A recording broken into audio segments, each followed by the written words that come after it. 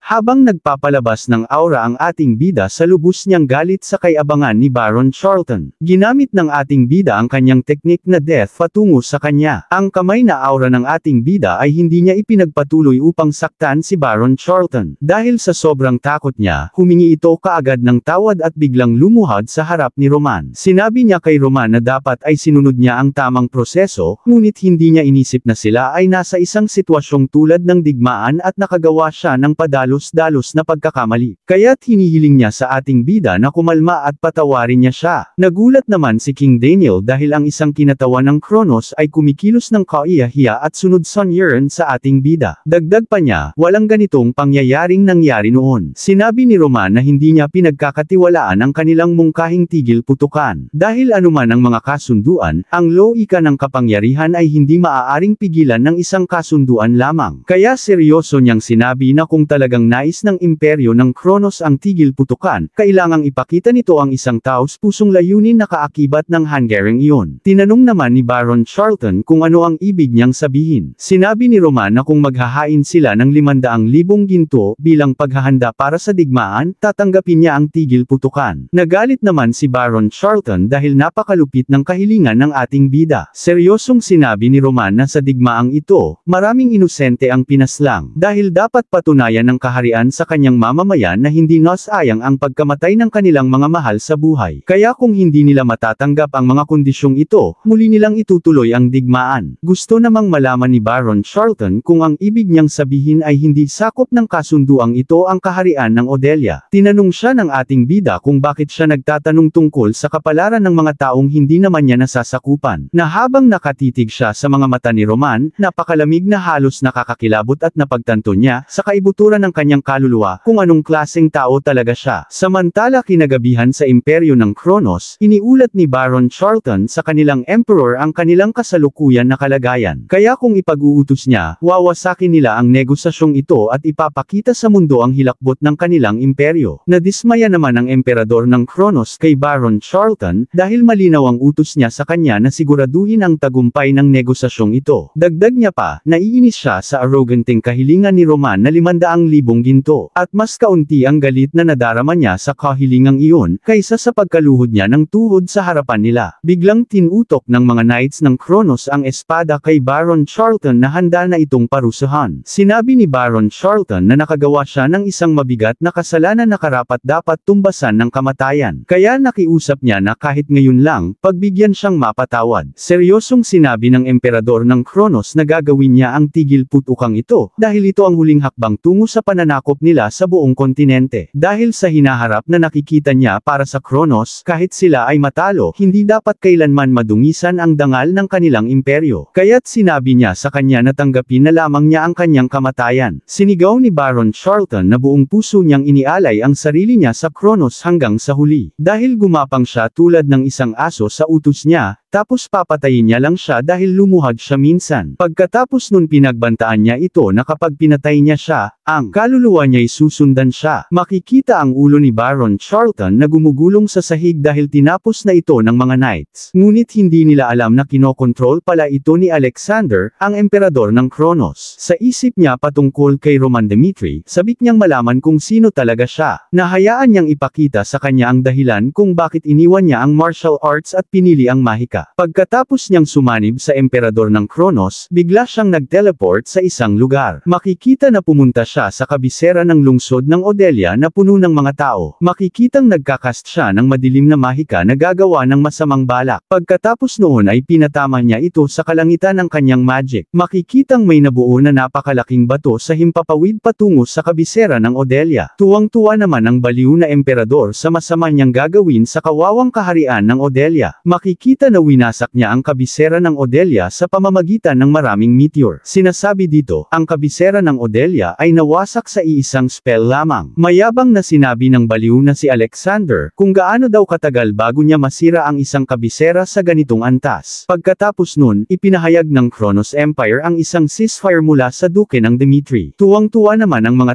tao na hindi makapaniwala dahil ang Kronos ay pumayag magbayad ng 500,000 ginto mula sa digmaan. Dahil ang Dmitri ang unang nagdeklara ng digmaan, ngunit ang Kronos Empire ang magbabayad ng danyos. Na hindi sila makapaniwala dahil hindi ba't nangangahulugan ito na inamin ng Kronos Empire ang pagkatalo nila. Ngunit ang tuwa ng mga tao sa kontinente ay hindi tumagal kahit isang buong araw. Dahil kumalat ang balita ng pagkawasak ng Odelia sa buong kontinente ng Salamander dahil sa isang spell. Sa isip ni Lucas, gumuho ang lungsod ng napakabilis na kahit ang mga spy nila ay hindi na nakapag-ulat sa oras. Naisip niya na iisa lamang ang posibleng dahilan nito, ang napakalakas na mahika mula sa Kronos. Narinig naman niya ang kasamahan niyang nagsabing hindi ito kapanipaniwala na anong klaseng mahika ito. Tinanong naman ni Lucas kung anong problema niya. Sinabi ng kanyang kasamahan na hindi dapat posible ang ganitong bagay, dahil ang simpleng pag-detect ng natirang mana sa kabisera ay sapat na upang masira ang mga magic detection device. Dagdag pa niya, mas mataas pa ito sa 8th Circle Magic kaya't labis itong ikinagulat ni Lucas. Hindi makapaniwala si Lucas dahil isa itong mahikang lampas pa sa 8th Circle Magic ang ginamit upang sirain ang Odelia. Sinasabi dito nagtipon ang Dimitri, Cairo, Hector, Redford, Frank at Umberto, mga kinatawan mula sa kani-kanilang mga bansa, maliban sa bumagsak na kaharian ng Odelia. Ayon sa hari ng Frank sa mga nakasaksi, may mga dambuhalang bagay na bumagsak mula sa langit at agad na nabura ang kabisera ng Odelia. Natatakot niyang sinabi na hindi iyon kapangyarihan ng isang tao. Sumagot naman si Prince Edwin na malinaw na ipinapakita ng pagkawasak ng Odelia na hindi sila pumirma sa ceasefire dahil sila'y mahina. Dagdag pa niya, ang insidente sa Odelia ay isang babala mula sa imperyo ng Kronos para sa kanila. Sinabi naman ni Roman na hindi sila dapat malinlang ng salitang ceasefire mula sa Kronos, dahil magdedeklara ng digmaan ang imperyo ng Kronos kapag sila'y handa na. Tinanong naman ni Prince Edwin ang ating bida kung naniniwala ba silang may pag-asa silang manalo sa digmaan laban sa Kronos. Kumpiyansang ngumiti ang ating bida at sinabing sila ang mananalo sa digmaang ito. Bagamat nagtipon sila sa ilalim ng watawat ng bagong alyansa ng mga kaharian, wala siyang balak pilitin silang magsakripisyo. Gayunpaman binalaan niya sila na sasabog muli ang digmaan ng mas maaga o mas huli. Kaya kung pipiliin nila ang Dimitri, kailan may hindi sisirain ng Dimitri ang tiwalang iyon. Sinasabi rito na hindi kayang tiisin ng katawan ng tao ang paggamit ng 9th Circle spell. Dahil sa sandaling lumampas sa siyam na circle ng mahika ang ipataw sa puso, sumasabog ito dahil sa matinding enerhiya mula sa kalikasan. Sa isip ng ating bida, ang maalamat na 9th Circle spell, kahit ibuhos niya ang lahat ng lakas niya, imposible pa rin ito sa kasalukuyan niyang kalagayan. Napaisip na lamang siya kung ito ba ang dahilan kung bakit siya dinala sa mundong ito. Kaya't napagdesisyonan niyang subukan ang kanyang kasalukuyang lakas upang malaman kung kaya niya ito. Samantala sa ibang eksena, makikita si Isabel na nagdarasal sa isang lugar. Pagkatapos niyang magdasal sa Diyos, tinawag siya ng kanyang knight. Tinanong siya nito kung paano kung bumalik na sila sa Arcadia. Siya ang captain ng Royal Knights ng Kaharian ng Luna, si Leo. Dahil ngayong nagdeklara na ng ceasefire ang Kronos, wala nang dahilan para manatili pa sila rito. Ngunit hindi sumang-ayon si Isabel, dahil hindi niya gagawin iyon. Dahil gumamit si Alexander ng 9th Circle Magic, isang kapangyarihang lampas sa hangganan ng tao sa mismong kabisera ng Odelia. Kaya ang ibig sabihin nito, nawalan na siya ng pagpipigil at magsisimula na ng pandaigdigang digmaan, kahit wala siyang pakialam sa iba. Ang liwanag at kadiliman, mga puwersang magkasalungat ngunit magkasama sa pag-iral. Dahil habang lumalakas siya, unti-unti rin niyang nakukuha ang kapangyarihan. Ngunit ang tunay na panganib ay ang pagbaba ng nilalang na pinanggagalingan ng kapangyarihan ni Alexander, kaya kailangang nilang pigilan iyon. Sinabi niya na itinakda sa kanya ang tadhanang iyon. Sinabi naman ni Leo na bilang kapitan ng Royal Knights, mananatili siya sa tabi ng kanilang reyna hanggang sa pinakahuli. Ngumiti si Isabel at nagpasalamat sa kanyang tapat na tauhan. Samantala, nakauwi na ang puwersa ng Dimitri mula sa kanilang dukdom at sinalubong sila ng mga tao sa isang matagumpay na pagbabalik. Makikitang mabilis na tumakbo si Hans papunta sa kanyang young master habang umiiyak. Sinabi niya na habang nanginginig, napatay na si Henderson, kaya't labis itong ikinagulat ng ating bida. Nang puntahan nila si Henderson, wala na itong buhay matapos siyang makipaglaban kay Sven. Iniutos ng ating bida na ihanda agad ang seremonya para sa mga nasawi sa digmaan. Makikita na idinaos ang libing sa Dimitri, kung saan sinunog ang mga katawan ng mga namatay upang mahanap nila ang kapayapaan. Habang nakatayo si Roman, hindi siya makapaniwalang wala na si Henderson. Makikita ang mga kaibigan ng mga nasawi sa pag-atake ng Kronos ay hindi mapigil ang umiyak. Pati na rin ang mga asawang naiwan at mga pamilyang naulila, lumuluha sa gitna ng matinding dalamhati. Tahimik lamang si Roman habang nakatitig sa katawan ni Henderson, ang taong nag-alay ng buhay para sa kaligtasan ng Dimitri. Samantala sa usapan nila ng Mad Demon, binanggit ni Baek Jung-hyuk na malapit na ang pananakop sa Mirim, at matagal na raw siyang nasa tabi nito. Tinanong niya kung kontento ba ito sa isang buhay na inialay para sa ibang tao. Sumagot si Mad Demon na sinabing huwag naman siyang tawaging na ibang tao lang. Dahil mula nang iniabot sa kanya ang kamay ni Baek Jung-hyuk, naging lahat na ito para sa kanya, ang buhay at ang pangarap niya. Ngunit ngumiti lang si Baek Jung-hyuk, para sa kanya, napakababaw ng mga salitang iyon. Napasabi na lang si Matt Damon na mananatili siyang buhay hanggang sa huli, upang masaksihan ang katuparan ng kanyang pangarap habang nasa tabi niya. Ngunit kahit natupad na ang layunin ng pag-iisa sa MRM, wala na si Matt Damon sa tabi niya. Samantala matapos ang seremonya ng libing sa Dimitri, biglang bumuhos ang ulan mula sa kalangitan. Nilapitan ni Chris ang kanyang lord at nagtanong kung maaari na ba silang bumalik sa mansion. Matagal na raw silang nagtiis sa walang patid na marcha, kaya kailangan din niya ang kahit kaunting pahinga. Tinanong naman ni Roman si Chris kung naaalala pa ba niya ang sinabi nito noon, na kung wala siya, gusto niyang si Chris ang maging commander. Nang maalala iyon ni Chris, sinabi ni Roman na isang salita mula sa isang commander ay maaaring magdala ng kamatayan, na iyan daw ang buhay ng isang pinuno. Kung palagi siyang magpapakita ng pagiging tao, mas lalapit ang mga sundalo sa kanya. Pero kung ituturing niya silang mga kasangkapan, mawawala naman ang tiwala nila sa iyo. Kaya sinabi niya kay Chris na kung nais nitong mamuhay bilang isang commander simula ngayon, dapat niya itong laging tandaan, na kailanman ay hindi niya dapat ay pakitang minamaliit ang buhay ng kanyang mga nasasakupan, at kasabay nito, nararapat lamang na ibigay ang kabayaran para sa kanilang mga sakripisyo. Seryosong niyang iniutos niyang ipunan ang mga opisyal ng Dimitri. Simula ngayon, pag-uusapan nila ang nararapat na kabayaran para sa mga nasawi sa digmaan. Samantala, kinabukasan ay nagtataka si Viscount Conrad kung totoo nga ba ang sinabi ng kanilang lord, na isinasaalang-alang ng Dimitri ang reparasyon mula sa digmaan, ngunit para sa kanya, 1,000,000 ginto ay tila imposibleng makuha nila. Dahil muntik nang gumuho ang kaharian ng Redford sa pagkakautang ng 100,000 ginto. Kaya tinanong ni Viscount Conrad kung bakit hindi na lang nila gamitin ang 500,000 ginto na natanggap nila mula sa Kronos Empire. Ngunit sinabi ni Roman, na kung ang tanging meron lang sila ay ang galing sa reparasyon, paano sila makikita ng mga tao? Tingin naman ni Viscount Conrad, baka magpasalamat pa nga ang mga tao. Dahil ang nais ng ating bida na itanim sa kanilang isipan ay ang matatag na paniniwala na ang mga nagbuwis ng buhay para sa Dimitri ay palaging makatatanggap ng pantay na kabayaran. Ito pa lamang ang simula, dahil simula ngayon, ipatutupad ng Dimitri ang isang pambansang sistemang gantimpala. Hindi lamang para sa mga nasawi sa digmaan, kundi para rin sa mga katulad ni Henderson na may dakilang ambag, nakikilalaning pambansang bayani at gagantimpalaan ng nararapat. Sumang-ayon ang Cairo na italaga ang buong 500,000 ginto para sa kabayarang ito, at maging tumulong sa natitirang kalahating milyon. Malungkot niyang sinabi na marami silang nawala sa digmaan. Ngunit kailangan nilang ipakita sa mga sumusunod sa Dimitri na para sa kanila, ang pinakamalaking kawalan ay ang kanilang mga tao. Dahil sa kanilang sakripisyo ay nanalo sila sa digmaan laban sa imperyo ng Kronos. At mula ngayon, ituon nila ang pansin sa muling pagbangon ng buhay ng mga mamamayan, upang wala nang matira sa Dimitri na nagluluksa. Sa panahong dapat sila'y nagsasaya sa tagumpay mula sa malaking pagkapanalo nila sa digmaan. Samantala sa ibang eksena mula sa bahay ni Henderson ay may isang taong nagluluksa. Habang makikita ang litrato ng pamilya ni Henderson, umiiyak ang asawa niya. Sinasabi dito na sina Henderson at Chloe ay isang simpleng pamilyang magsasaka lamang noon. Dahil madalas sabihin ng asawa niya ang mga nakakatawang bagay, gaya ng sana raw ay naging sundalo siya sa halip na magsasaka. Nang dumating si Henderson sa kanilang bahay, sinabi niya kay Chloe na tunay niyang nirerespeto si Roman. Kaya para sa kanya, at para sa kanilang pamilya, ay magiging mas malakas pa siya. Tuwang-tuwa naman ang anak niya dahil napakalakas ng kanyang tatay. Ang buhay sa kanayunan ay puno ng panganib at kawalang katiyakan, pero palagi siyang mukhang masaya. Napatigil sa pag-iyak si Chloe dahil may isang tao ang kumakatok sa kanilang pintuan. Makikita na ang iniabot sa kanya ay ang pagkilala bilang isang pambansang bayani mula sa pagsasakripisyo ni Henderson para sa Dimitri. Napatanong na lang si Chloe matapos niya iyong tanggapin, kung talaga bang nakatulong ang kanyang asawa sa Dimitri. Sumang-ayon naman si Chris, dahil kung wala si Henderson, baka mas marami pa sanang nagbuwis ng buhay. Sinabi niya na narito ang kabayarang inilaan para sa mga pambansang bayani at nakiusap siya na suriin niya ito. Makikita ang daan-daang piraso ng gintong barya sa loob ng kahon upang bayaran ang pagbubuwis ni Henderson. Sa tingin ni Chloe, nagkamali sila ng ibinigay, dahil sa isang tingin lang, parang daan-daang gintong barya ang laman nito. Kaya kapag nagkamali sila sa ganitong kalaking halaga, siguradong magiging problema ito. Sumagot naman si Chris na hindi pagkakamali ang ginawa ng kanilang lord. Dahil ayon mismo sa ating bida, karapat-dapat si Henderson sa gantimpalang ito. Kaya't sinabi niya na mabuhay sila ng may dangal at kaligayahan. tinirahan. Dahil doon, napaiyak na lamang si Chloe dahil hindi sila pinabayaan ng ating bida na magdusa sa pagkawalan ng kanyang asawa.